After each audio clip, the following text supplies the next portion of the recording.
Sophie Cunningham just said something on her podcast that nobody expected. When asked about who really runs things with the Indiana Fever, her answer revealed way more than she probably intended. The veteran guard confirmed what some suspected all season, but nobody wanted to say out loud. This wasn't about plays or rotations. This was about control, identity, and two completely different visions for how basketball should be played. The question everyone's avoiding is simple. Can a generational talent and a veteran coach coexist when they see the game from opposite ends of the spectrum? What Cunningham exposed goes deeper than anyone realized, and it explains why Clark's second season turned into something nobody saw coming. On the latest episode of Show Me Something, Cunningham sat down with her co-host Wes Wilson and dropped a revelation that sent shockwaves through the WNBA community. Wilson brought up how generational talents like LeBron James essentially control their franchises. He asked if Clark operated the same way in Indiana. Cunningham didn't hesitate. She confirmed that athletes at that level get the green light to do whatever they want when they walk into an organization. But here's where it gets interesting. Cunningham emphasized that when you have someone with that kind of talent, they deserve significant input on the system itself. She wasn't just talking about Clark calling plays during games. She was talking about shaping the entire offensive philosophy, the pace, the decision-making structure, everything. This isn't normal for a player in their second year. Most young stars spend years learning a coach's system before they earn that kind of influence. The way Cunningham phrased it suggested this wasn't a smooth process. She made it clear that Clark should have this power, almost as if she was defending something that had been questioned. That one word, should, carried weight. It implied there had been resistance, discussions, maybe even disagreements about how much control Clark would actually have. Understanding the tension requires going back to where Stephanie White came from. Before taking over the Fever, White spent 2 successful seasons as head coach of the Connecticut Sun. She built her reputation on a specific style of basketball, a structured motion offense that emphasizes constant ball movement, disciplined spacing, and making sure every player touches the rock.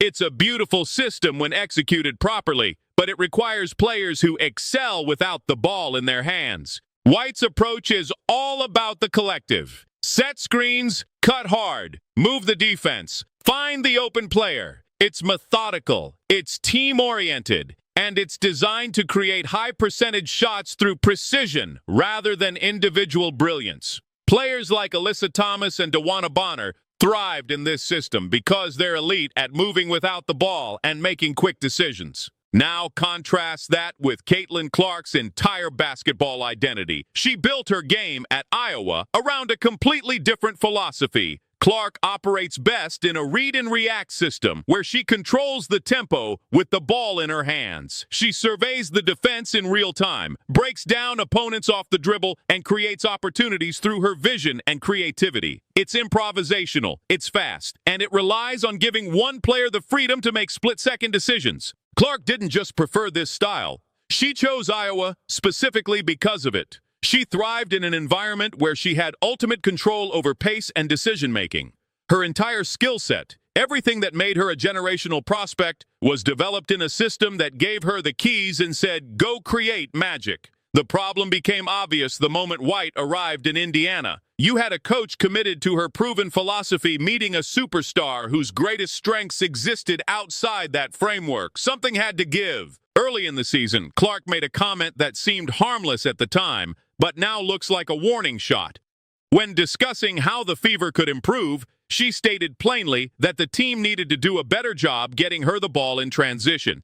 She specifically mentioned there's a fine balance between playing her off the ball and getting the ball in her hands, but emphasized that's when she's at her best, in transition, and everybody knows it. That wasn't just player talk. That was Clark politely saying the current approach wasn't working. She was asking for more control, more opportunities to dictate pace, more of what made her dangerous. The phrasing was diplomatic, but the message was clear. Let me do what I do best. White's response revealed the philosophical gap. When asked how the team finds that balance Clark mentioned, the coach emphasized something interesting. She talked about how Clark could get open looks by setting great screens. That's an off-ball skill. White then pointed out that Clark now has more talent around her than she's ever had, suggesting the focus should be on leveraging that collective strength rather than relying too heavily on one player's gifts. White even referenced the Indiana Pacers as a blueprint, specifically praising how Tyrese Halliburton gets teammates involved early. She noted that great teams will take away a generational talent's strengths if you become too predictable. The implication was that Clark needed to buy into the we over the me philosophy. On the surface, this sounds like good coaching, but read between the lines. Clark was asking for more control. White was suggesting Clark needed to embrace playing off the ball more. They were having two different conversations about two different styles of basketball. The Golden State Valkyries game in early July exposed just how deep the disconnect had become. Clark was returning from a groin injury that had sidelined her, and expectations were high for her comeback. White made a lineup decision that raised eyebrows. She inserted point guard Ari McDonald into the starting five alongside Clark and Kelsey Mitchell. The stated reasoning was to ease the burden on Clark, prevent her from being pressured 94 feet, and give the team multiple ball handlers.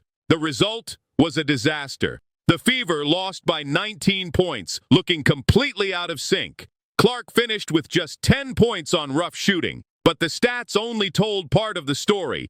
After the game, Clark revealed something telling. She admitted the team struggled with personnel and coaching instructions. That's about as close as a star player gets to publicly questioning the game plan without directly calling out the coach.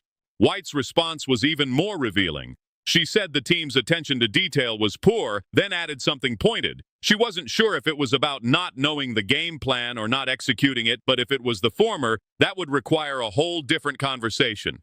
The tension in that statement was unmistakable. White was essentially saying either the players didn't understand what she wanted, or they understood and chose not to do it. Neither option painted a good picture, and both implied a disconnect between what the coaching staff envisioned and what actually happened on the court. Throughout the season, White made rotation decisions that baffled fans and seemed to work against Clark's strengths. The most extreme example was playing Clark at small forward, not occasionally, not for short stretches, but for extended periods and even entire games. Think about that. A generational point guard, someone whose greatest gifts are vision, playmaking, and controlling tempo, was being used as a wing player. This wasn't about trying something creative. This was a philosophical statement. It showed White's commitment to her structured system, even if it meant neutralizing her best player's most dangerous skills. Clark's visible frustration during these stretches made sense now. She wasn't upset about bad plays or tough matchups. She was battling a system that fundamentally limited what she could do. The Ari McDonald insertion became a pattern. Every time Clark returned from injury or needed to be eased back, White would adjust the lineup in ways that pushed Clark off the ball.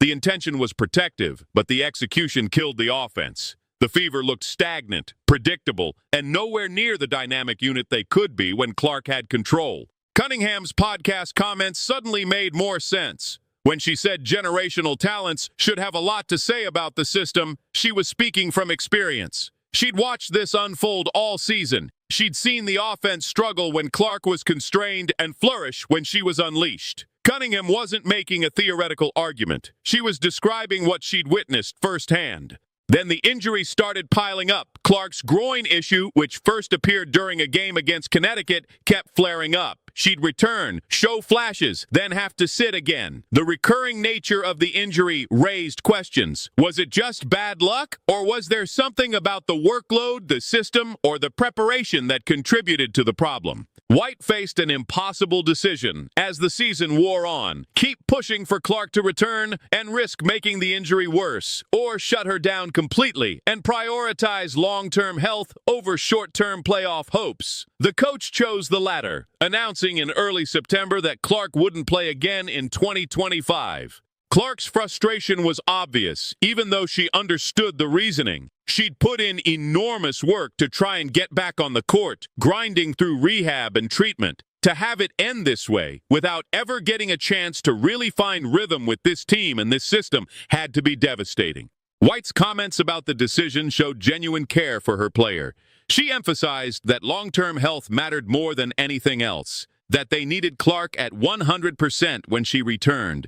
But there was also acknowledgement of the emotional toll. White said she hated it all for Clark, calling her a 23-year-old kid who loves the game but has become a pawn in other people's narratives. That last part revealed something important. White recognized the pressure Clark faced from all sides: fans, media, league politics, endorsement obligations. The coach and player might not have agreed on offensive philosophy, but White genuinely seemed protective of Clark as a person. Without Clark for most of the year, the Fever's season became a referendum on depth and resilience. Kelsey Mitchell stepped up as the primary scorer, averaging over 20 points per game. Aaliyah Boston continued developing into a force inside. The team veterans White brought in, including DeWanna Bonner and Sophie Cunningham before her own injury, provided leadership. Remarkably, the Fever still made the playoffs, finishing 24-20 and earning the 6th seed. They beat the Atlanta Dream in the first round before falling to the eventual champion Las Vegas Aces in a hard-fought semifinal series. White's coaching during this stretch earned praise. She'd navigated multiple season-ending injuries and kept the team competitive. But here's what nobody could escape. Every win raised the same question. What could this team have been with a healthy Caitlin Clark? And not just a healthy Clark, but a Clark playing in a system truly built around her strengths. Cunningham's podcast appearance came during this reflective period, after the season ended, but before the offseason really began. Her comments about Clark deserving control over the system weren't random observations. They were a statement about what this team needs to become if they want to maximize their potential. Clark's exit interview provided a timeline. She expects to be back to full strength by the end of October, ready to play 5-on-5 again. That means the 2026 season represents a fresh start, a chance to get it right from day one without injuries derailing everything. But the fundamental question remains unanswered. Will Stephanie White adapt her system to fit Caitlin Clark's strengths? Or will she expect Clark to continue adapting to a structure that doesn't maximize what makes her special? The offseason will be telling. Will the Fever's roster moves suggest they're building around Clark's up-tempo, playmaking-focused style? Or will they continue acquiring players who fit White's motion-based approach? These decisions will signal which philosophy won the internal debate.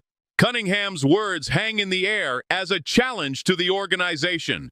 She said generational talents should have significant input on the system. She said it with conviction, like someone who'd seen what happens when they don't. The Fever's front office now has to decide if they agree. There's also the elephant in the room that nobody wants to address directly. If the philosophical mismatch continues, if Clark enters year 3 still fighting against a system rather than thriving within it, what happens to her long-term commitment to Indiana? The WNBA landscape is changing rapidly. Star players have more leverage than ever. Clark won't be a Fever player forever just because she was drafted there. Sophie Cunningham didn't leak a locker room clash. She revealed something more important. She showed that everyone around the team understands there's a disconnect between the coach's vision and the player's strengths. Cunningham chose her words carefully, but the message was unmistakable. This team will only reach its potential when it stops trying to fit Caitlin Clark into a system and starts building the system around her. White isn't a bad coach. Her resume proves that. But coaching a generational talent requires a different approach than coaching a balanced veteran team. It means sacrificing some philosophical purity to unlock unprecedented offensive potential. It means accepting that the rules are different when you have someone who can break the game in ways nobody else can. The 2026 season will answer whether that adaptation happens. Clark will return healthy, motivated, and with 2 years of professional experience. The talent around her should be better. The expectations will be championship or bust. Everything is in place except the most crucial element, a system that lets Clark be Clark. If that doesn't change, we might look back at Cunningham's podcast as the moment someone finally said publicly what everyone was thinking privately. That the Indiana Fever are wasting a once-in-a-generation talent because they're too committed to a philosophy that doesn't fit. The clock is ticking. Clark's patience won't last forever, and neither will the window to build a championship contender around her. The Fever have one off-season to figure out what they really want to be. A team that plays Stephanie White's style of basketball, or a team that unleashes Caitlin Clark and deals with the beautiful chaos that follows. Sophie Cunningham already told us which option gives them the best chance to win. The question is whether anyone in Indianapolis is actually listening.